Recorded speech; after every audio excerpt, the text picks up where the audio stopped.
Hello viewers, আসসালামু আলাইকুম। Welcome back to my channel. আশা করি আপনারা সকলে ভালো আছেন। তো বরাবরের মতো আমি আবারও একটা ভিডিও নিয়ে আসলাম। তো আমি এখন মাঠে চলে আসলাম। আর মাঠে আসার একটাই উদ্দেশ্য, সেটা হলো যে পেঁয়াজ গাছ লাগাইছিলাম, সেই পেঁয়াজ গাছ প্রায় উঠানোর কায়দা হয়ে গেছে। তো কীরকম পেঁয়াজ নামছে এবং গাছগুলো কীরকম আছে সেটা আপনাদেরকে দেখানোর চেষ্টা করব। আশা করি আপনাদের ভালো লাগবে। তো আমার সাথেই দেখতে থাকুন।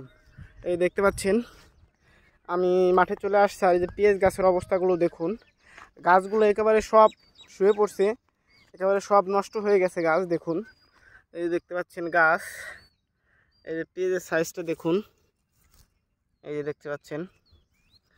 আর এই এই সব জমিতে পেঁয়াজ বেশি একটা বড় হয় না, তাও হয়েছে মাশাআল্লাহ, অনেক সুন্দর হয়েছে। আর গাছগুলো দেখুন, প্রায় 90% গাছ শুয়ে পড়ছে, একেবারে একেবারে মাটির সাথে মিশে গেছে 90% গাছগুলো। এই দেখতে পাচ্ছেন একেবারে সব গাছগুলো একেবারে মাটির সাথে মিশে গেছে। এই যে গাছ, আর পেঁয়াজ কতটা মাশাআল্লাহ অনেক সুন্দর নামছে। আর এই গাছগুলো শুয়ে যাওয়ার একটা কারণ হলো, এই গাছগুলোর যে গলা, সে গলাটা একদম নরম। কারণ এবার কোনো ক্ষেতে যে পেঁয়াজের যে একটা কালি, সেই কালিটা হয় নাই, তার কারণে এই গাছগুলো বাতাস আসলে পারে এরকম শুয়ে পড়তেছে।